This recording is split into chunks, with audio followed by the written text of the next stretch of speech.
All right. All right, folks. 3, 2, 1. Good morning, Rotarians. Welcome to our regular Wednesday morning meeting, February 26th, 2025. Glad to see y'all. Excuse me. Did I get the year right? I'm Tom Tobin. I'm the Sergeant of Arms this morning. And everything at the beginning of the meeting this morning, right? I think our folks that we ordinarily do the invocation aren't here, so I'm gonna fake it here a little bit. If you'll all join me, or give me your attention for a moment. I have many things to be thankful for, and one of them is being a Rotarian. I'm thankful for our Rotary leaders who unselfishly give of themselves to guide us in our goals.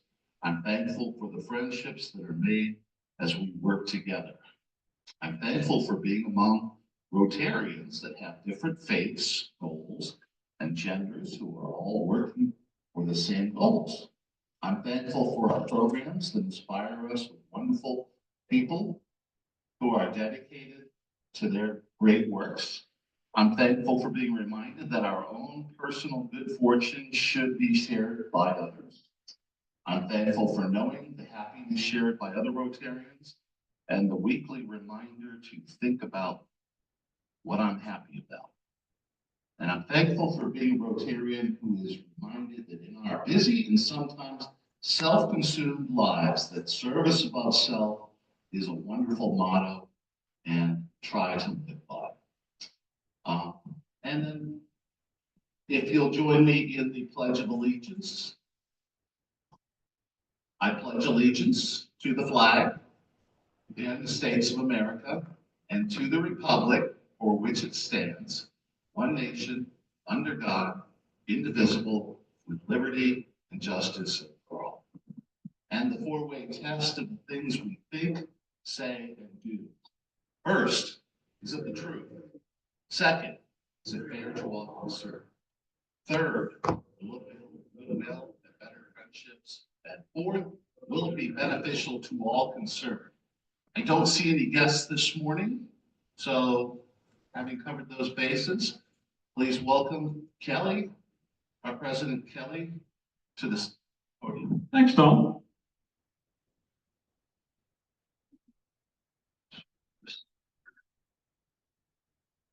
Good morning.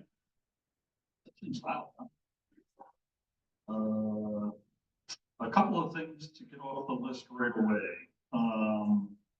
The Strategic Planning Committee. 2 individuals, J.R. and Andy Morris, well, I think today, but in meetings down the road, will be conveniently asking you to step outside so that they can talk with you one-on-one. So be prepared for that. For those that have not filled out, there was a questionnaire form that everybody, I believe, received via the email. If you haven't completed that and you haven't sent it in, do so ASAP. If you don't send it in, then essentially you don't really have a voice. So if you've got things that you want to talk about, that's your opportunity. So take advantage of that window. Just wanted to quickly let everyone know there is a gala committee meeting on the 28th, which is Friday, noon, at the Community Foundation. Okay. Also, in your calendars, the 12th of March, we will not be meeting here, and we will not be meeting in the morning. We'll meet at 11:30 at Peg's Gallery. I don't remember the name of the street, but I think everybody knows where it's at.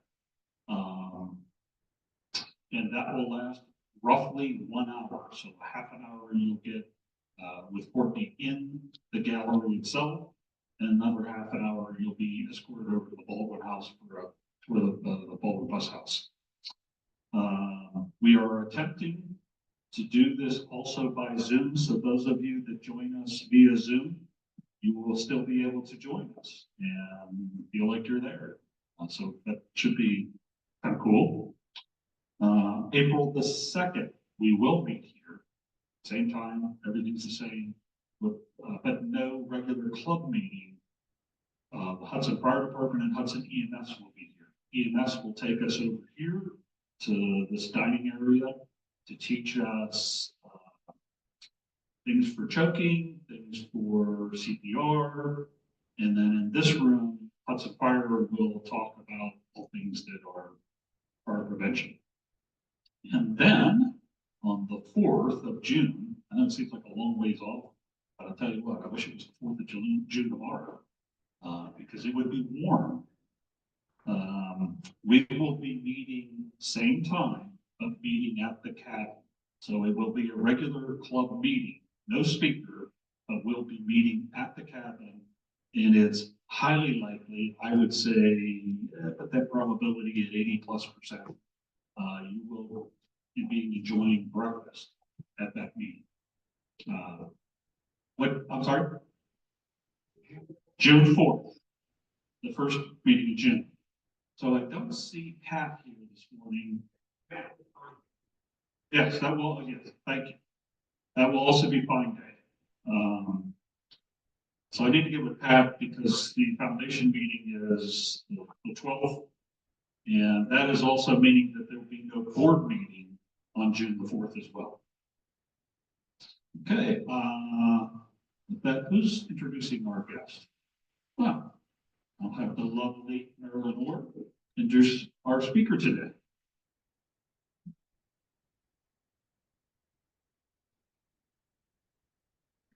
I'm really pleased to introduce Sheila Hedrick. Sheila has been working with the the Rotary Youth Exchange Program for almost 10 years. And she's currently the person responsible for our inbound students, as well as the compliance part of the program. In her day job, she works for Huntington Bank in compliance, so there's a little thread going there. But Sheila's been a Rotarian since about 2005, 2006, so she's pretty experienced. She's a member of the Cuyahoga Falls Club, and it's our pleasure to welcome her to talk about this program. We kind of shut down during COVID, and so we're bringing it back, and there's some exciting things that are happening, cooperative things that are happening between districts, and I think it's going to be an interesting program. I participated in the Rotary Exchange Program, both here as well as with the previous club in Dover, Ohio, and it was nothing but a great experience. So Sheila, take it away. Thank you, Marilyn. Okay, again, I am so happy to be here today to talk about the Youth Exchange Program, and especially as Marilyn said that, your club, you have a lot of members or a few members that are very familiar with the program because of your club's active participation in the past. So I just want to give you an update today, maybe give you also the background of the program for those who aren't as familiar. Now, this I just wanted to share so you can see who at the district level is involved. You might recognize some of these names. Yeah, there we go.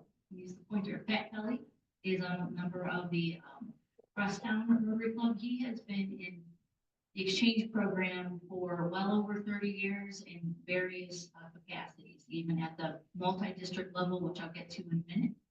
And then one thing we're excited about this year, if you'll look down near the bottom, we actually have additional members on the committee. For so long, we were operating with a group of about 3 to 4, so we really couldn't do all the things that we want to do.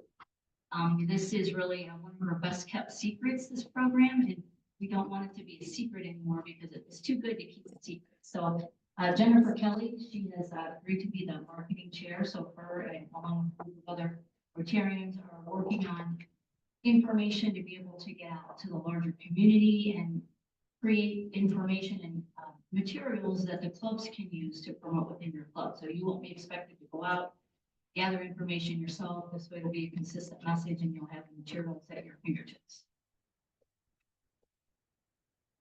I wanted to share this because our district, in Rotary, you can do the exchange program a couple ways. The district can operate the program solely within their district, or you can choose to be a member of a multi-district. So we're a part of the multi-district. There's 13 districts, and I believe it's 5 states. There's a lot of advantages, in my opinion, for this. One is there's quite a bit of administration activity that has to go with this program. And so most of that is handled at the multi-district level. One of them being being the liaison to the actual countries that we exchange with. So, they help understand what's required of those countries, visa requirements, culture, things of that nature, because they have a direct connection to the country contact in our exchanging country. Another benefit is the actual the people, and that we share best practices, what works in one district, what works in yours, what didn't work. Another important benefit is this program is a true one-to-one exchange. So if a student goes out to Japan from our district, we have to take the student in from Japan. So if we did it by ourselves, we would be limited to the students we could send out by the number of students that we could take in and host and have host families and hosting clubs. For a member of this multi-district, that can be spread out. So maybe we only send out 4, but maybe we want to take in 10. So they kind of take care of that balancing. So that's another benefit. Okay, I'll tell you a little bit about the programs. There's 3 programs, and the first one is a short-term or STEP, and we love our acronyms. And then we also have 2 long-term programs, an inbound and an outbound. So the STEP program, it's a little bit different, so we'll call those out first. It's a direct exchange. So that's like a family exchange. And it's typically held over the summer months, 4 weeks at one student's home, and then the other 4 weeks at the other student's home in the other country. And that each student stays with the respective family.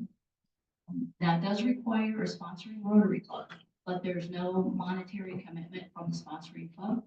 But you get the benefits of having sponsoring the students. You can have them come to your meetings and just be able to engage with them and learn their culture. And it's a great way to introduce and generate interest in the long-term program. Again, this is only a 4-week program. Some parents and families and students are a little bit more apt to go this route as opposed to going the full 11-month program. So here are some of the key points of the long-term exchange. As I mentioned, it is a one-for-one exchange. There's roughly about 29 countries that are eligible for exchange. That does vary from year to year. And it, as I mentioned, it's a full academic year exchange. So typically the students will arrive here in August, and then they typically go back in June. That varies. It could be at the end of May. Some students stay until July. But the students are here on an academic visa, which means they must attend school. We don't expect them to be straight A students, but they do need to attend school and try and be involved. On an outbound student, as I mentioned, the same with the STEP, there is no monetary commitment from the club. Now, when clubs host inbounds, that's where some of the responsibilities start to increase. So the student is hosted by host families. Typically, it's anywhere from 2 to 3, 2 to 4. They say 4, but I've never had 4 host families in an exchange year. 3 is kind of like the sweet spot. It's good for the student because they get to have a various experience with different family life in America. As I was talking with Marilyn, she said in the past she's had students that their only experience and exposure to the U.S. was through movies. So this will help them understand that, living in America is not like you see on the movies. And then that's with the host families, like I said, between 2 and 3. And then there is a stipend required that the club gives the student. The minimum is $100, and that's to kind of go for their incidental expenses. Some clubs pay a little more, and then the student is expected to pay their school lunch out of there.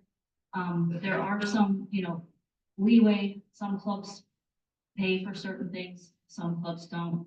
The student, but the stipend is one thing that it's a minimum of $100.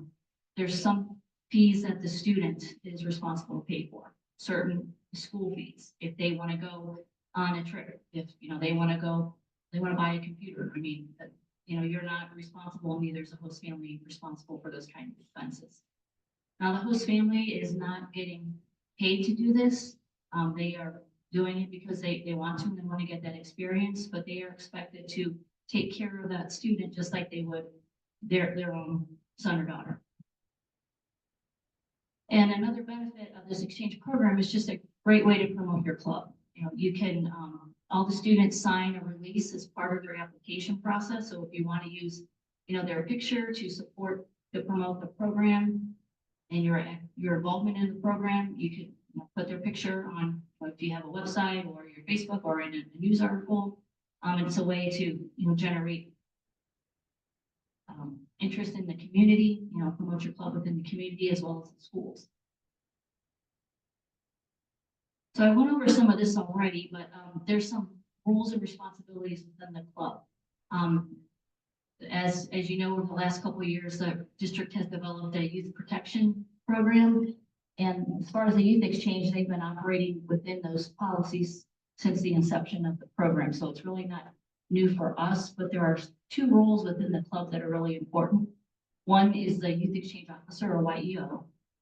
They kind of, if you think of them, they're like the administrator of the program. They make sure things happen when they're supposed to, people are vetted and approved, reports are turned in when they're supposed to, host families are getting along and the students going to school. The club counselor, now they're an important role with the student. They're really the liaison with the student. They're the student's go-to person.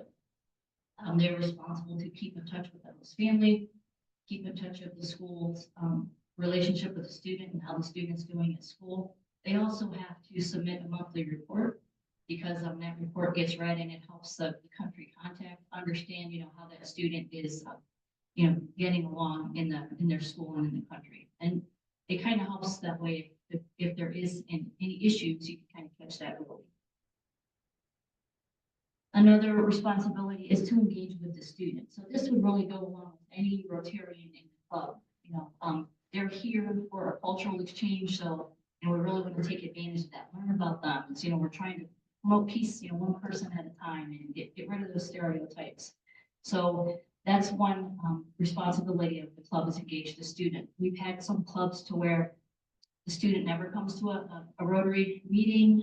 They never go out and do any service projects. So their experience, you know, is not as good, obviously, as an exchange student that's very active with their Rotary club. Responsibility is help in finding host families. We've heard that's an issue sometimes, and we try to explain that the exchange program is really good if you work it as a whole. Use the outbound program and the inbound program, be active in both. If a student wants to go outbound, they are required to provide 3 potential host families, so references for host families. So at least those are 3 leads that your club can check into for being a host family. The other thing is to promote the program. And as I mentioned with a marketing committee that we have, this should make it a lot easier for the clubs to get information and help promote the program. Now, the district also has responsibilities. We have to make sure that the program is compliant with, there's regulations, the Department of State regulations, and the policies of the program itself through RI. We have to track and monitor vetting. The vetting is, you have to have, whether you're a volunteer with the program, you have to do a background check. There's 3 to 4 online courses you have to take depending on which role you have. You have to have references. And then with the host families, they have to do something similar. Any person that's 18 years or older in the household has to go through that same vetting process. So if it's, you know, a student out of going to college, living at home, grandparent living in the home, they still have to be vetted the same. Now, the additional step with the host family is a home visit is required. They have to submit an application, and then so the Rotarian has to go and just make sure the home is as it's represented. You know, you get to actually have a conversation with the host family to make sure that they're going to be suited to host the Rotarians, an inbound student. And then training. The district, we provide quite a bit of training. For the YEOs and counselors, there's 2 sessions that we do in person. One is around May or June before the inbound students arrive. And then we also have training for the host families, and that's in person. When the students arrive in August, we have an overnight orientation. And as Marilyn and I talked, we are very fortunate to be able to use the Akron Rotary Camp on Portage Lakes that we hold all of our overnight trainings and sessions for the students. Okay, this is a snapshot of what the program is today. Currently, we have 7 inbound students. You can see there the clubs that are participating. And we're excited. We have 1 new club, Jefferson. They have never participated in the program, so we're excited to have them join this year, as well as their student that they're hosting. This is our first student that we've hosted from Africa. So Nani is from Ethiopia. Now, all these students, they're going to be at the district conference this year. So if you're able to make it on Saturday, they're going to be there. They'll have their table set up so they can share information about them and their country. So that's really a neat thing to see and experience. The short-term program, now these students, like I said, are here now. On the short term, these students are in the long-term outbound. They're getting ready. They're getting ready to go out in the fall. So they've been approved. They have to go through the application process. And another thing with these students is they get vetted as well. They have to submit an application. They have to provide medical records, academic records, references, and they have to go through an in-person interview and really be approved. So we need to make sure they're ready to go out because they're going to be, on their own for 11 months, in another country. Now, I shouldn't say on their own. They have a full support of Rotary. So that's really one of the benefits of the Rotary exchange program. You have a full support of Rotary here and the other countries, and we're in close contact with them. The outbound short-term exchange, we have 1 student going out, and their country already, so they just going to Mexico.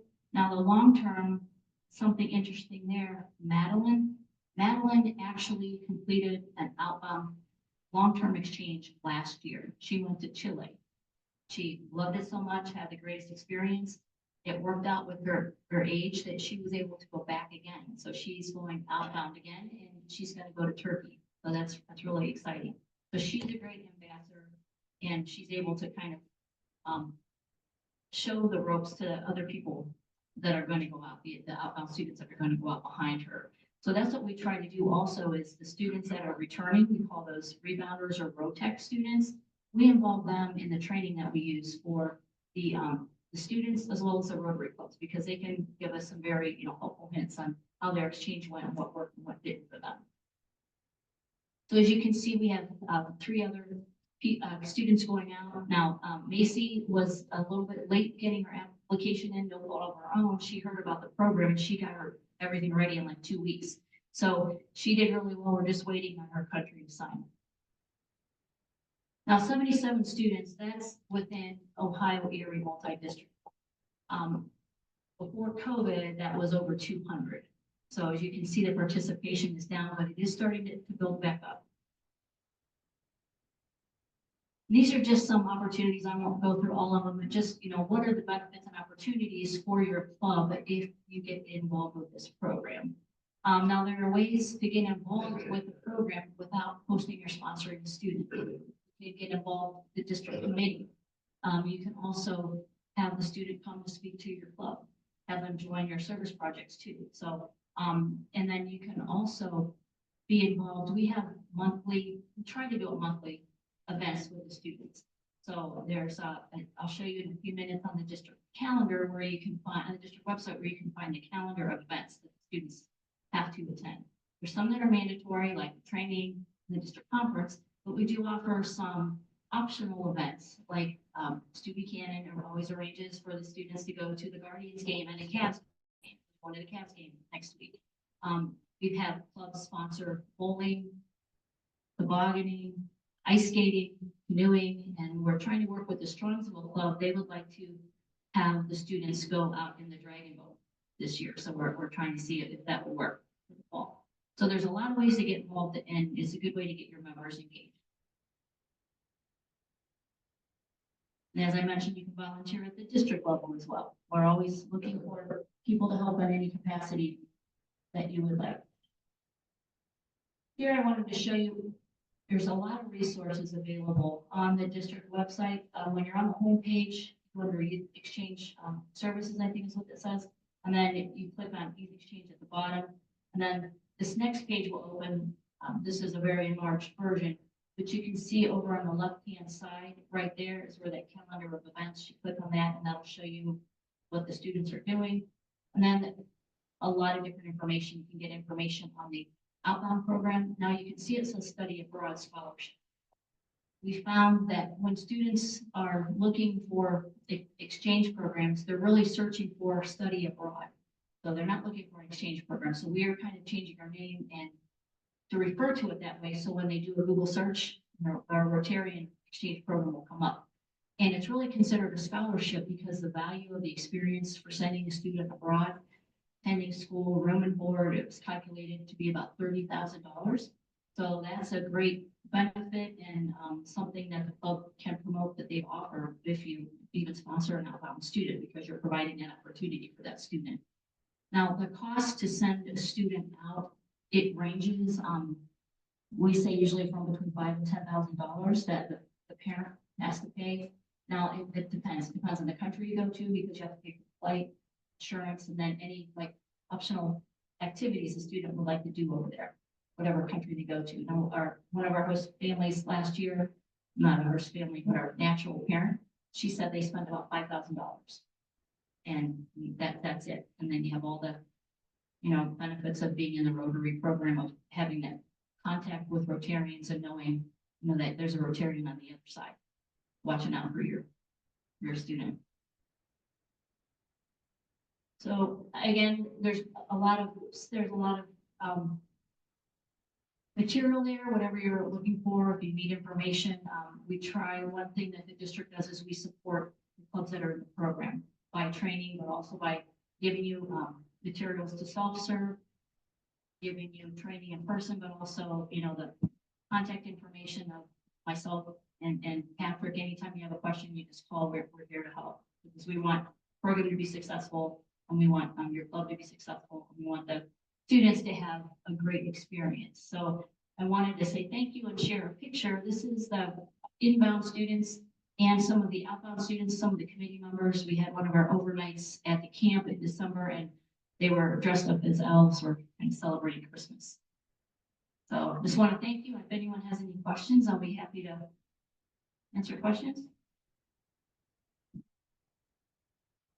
Okay, well, thank you so much. Oh, you have a question? Oh,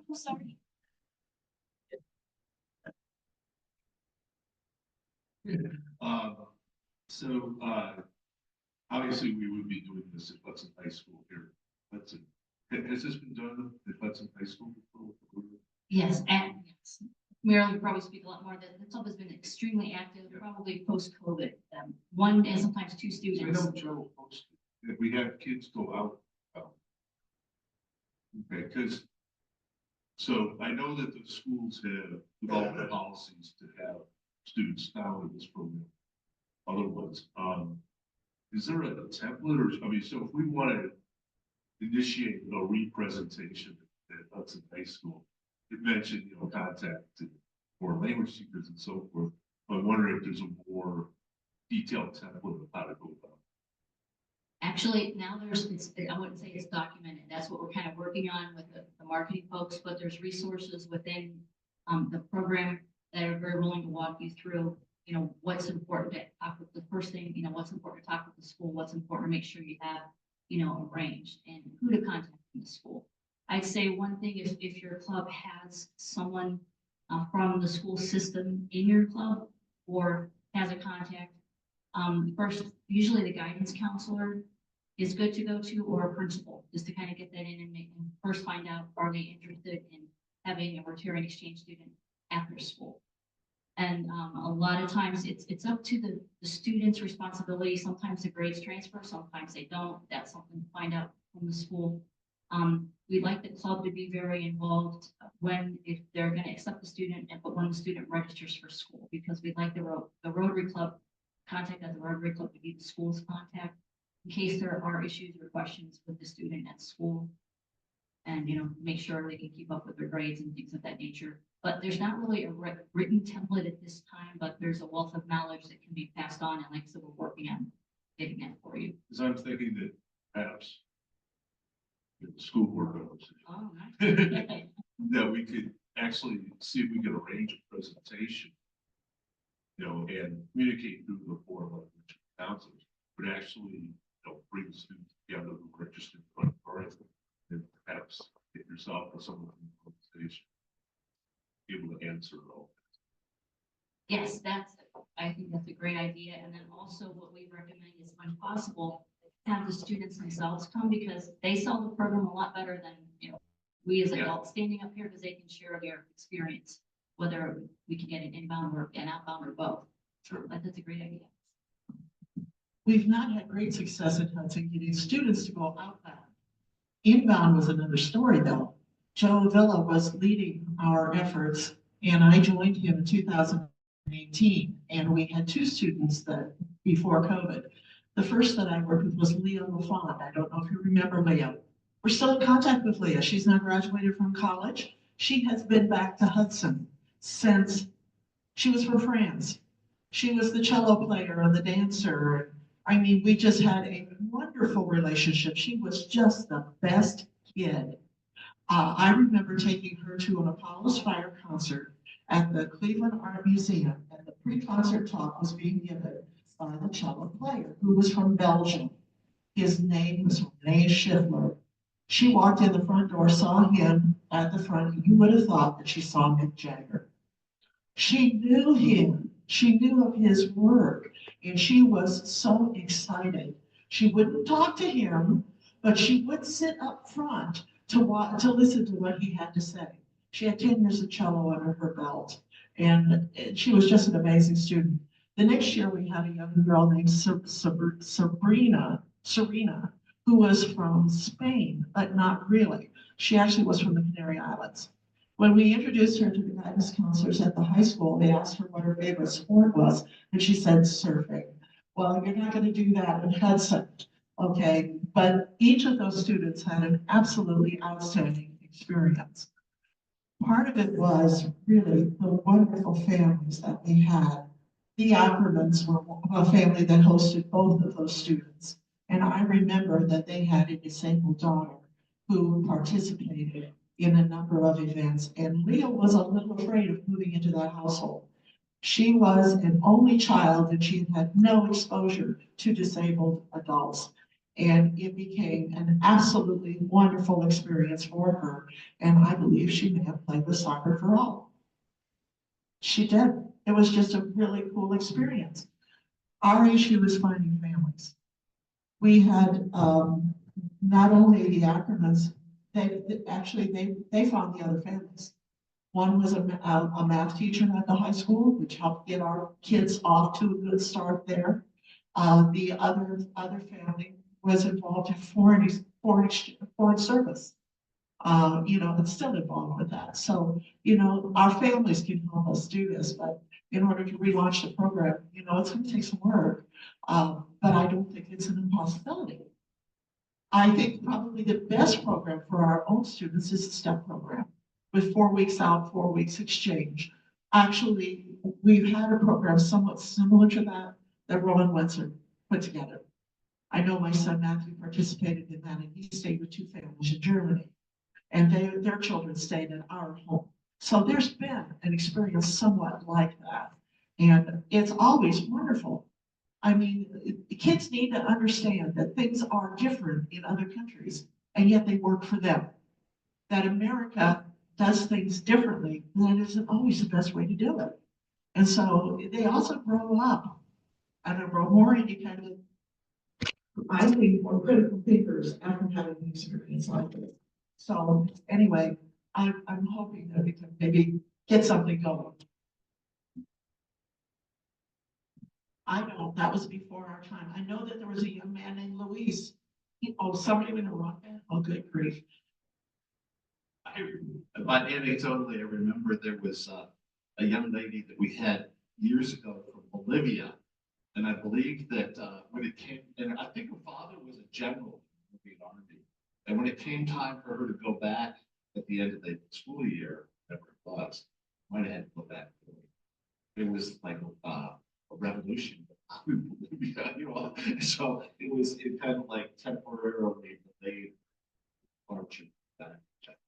Hopefully that doesn't happen very often. I just thought that was an interesting anecdote.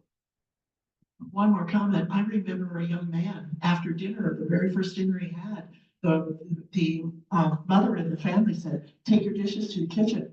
And he looked at her like, "What?" I gotta do that? Don't you have a maid that's gonna do that for me? So I was also gonna say, I've watched a reasonable amount of, college and, professional basketball recently. Notice all the, the foreign players playing NBA and NCAA. Any chance we could like cherry pick a 6'9" or 7'9", player from France or something like that? That would be awesome. The high school boys basketball team could use a little bit of that. Huh?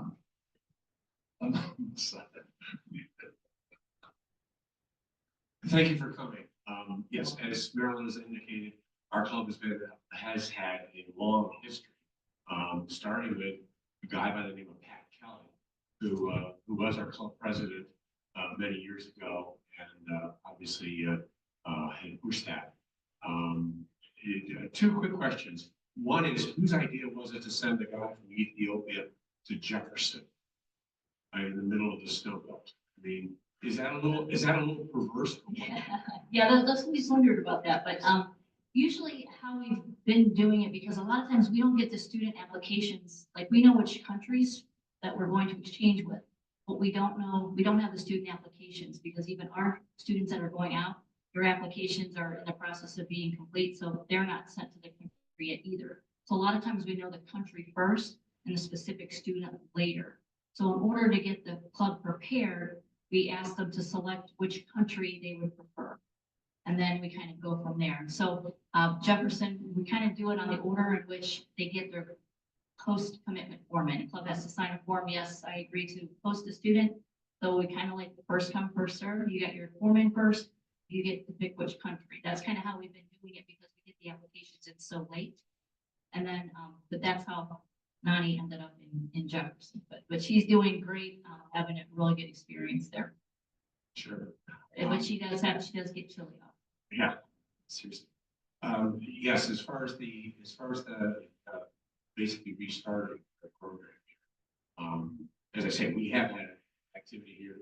I actually hosted a boy from Sweden who just happens, we're going to actually visit with him in June of this year, just because we're going to be in Sweden anyway. So yeah, we're fully aware of the benefits of this. We have not had anything since COVID. So I guess the question is really, where do we start first? If this is something as a club we want to get moving on, are we looking more towards finding the outbound student? Are we looking more towards finding the host families for an inbound student? What in your experience has been the better first steps? Actually, I think it just depends on the passion of the club and what you would like to do and what you feel like you're ready for. I will tell you, we do have 7 inbound students this year. We do have 1 open spot that hasn't been claimed yet. We've got 6 clubs that have committed to host, so we are looking for another inbound club to host. You could start there. I think the main thing is just to get the interest, get kind of familiar with the program, make sure that your school will accept an exchange student for hosting. So it's either, and then go ahead and try to build the outbound program. Now, right now, that if you got somebody that was interested in going outbound, they would not be going out until 26. But we spend the whole year preparing them to go. Yeah, I'd say whatever it is that you're interested in. If you're interested in hosting, it's not too late to start working on that for this coming year. And you've got the marketing stuff to assist on finding host families? Because I know in the past we have had a very difficult time getting host families. Yes, and they are developing that, but we can help you in the interim if you need some information. We've got some clubs that go do it on their own, whether they put it on their Facebook, their website, or the community paper.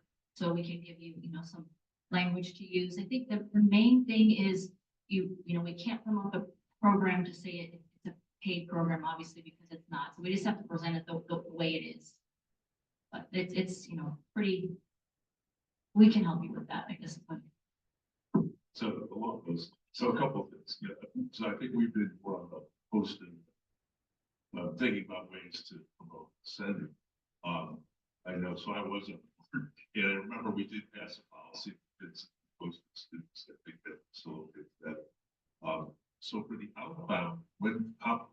sort of talked about that, so what is the lead time that you need to apply? So, the students can be in age, I don't think I mentioned that, from 14 to 18 and a half to participate in the program. So they can't be younger than 14 or older than 18 and a half when they leave to go on the program. Right now, I would say start now, because, the applications to go outbound are usually due at the end of November, beginning of December. So if you start now to get the information out there, the student has time to gain interest, work with their parents to make sure that that's something they will both agree on. They can check with the school to see if their credits, if that's something that's, important to them, if their credits will transfer. So you can kind of get all that background work done now, because on the district website, there's something that says pre-application. So we're taking students who are interested, getting their information to start preparing them and getting them ready.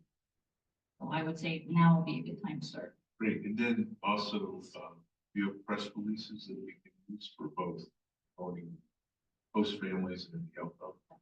We've done yet again, that's something they're developing. We can help you write one if you need one before they get theirs ready. Great.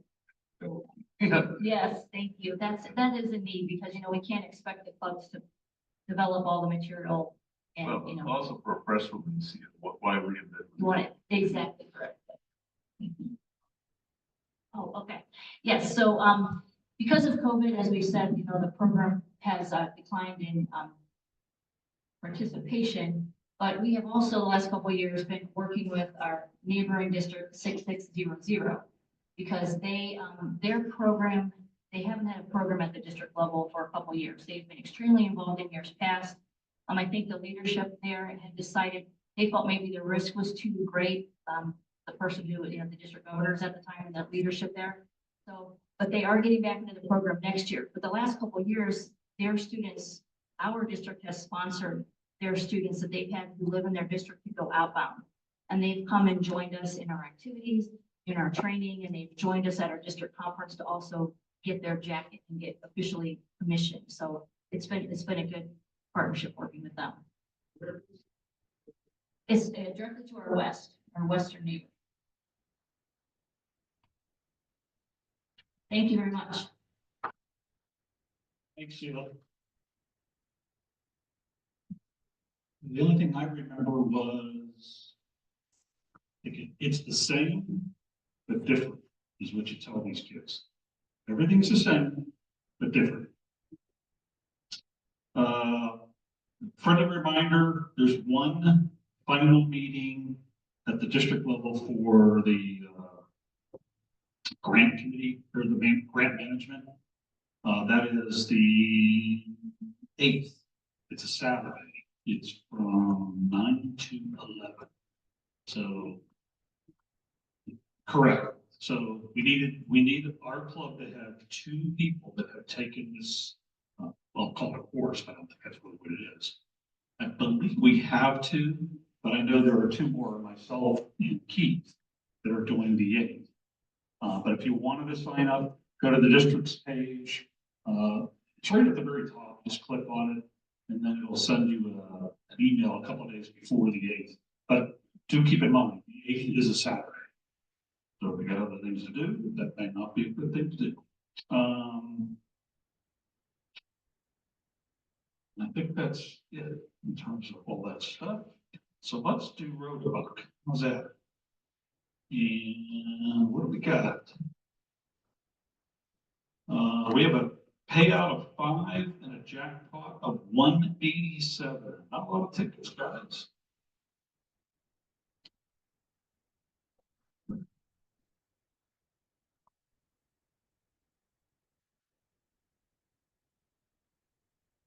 All right. Last 4. 3171.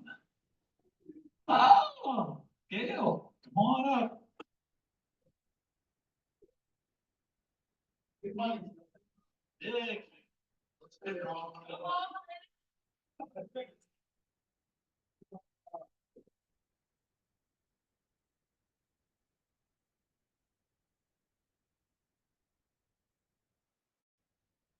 Have at it.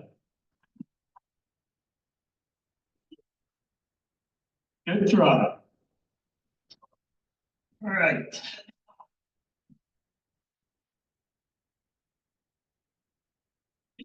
Finally, useless but important facts. You guys are going to be like one of the most educated groups. I'm telling you.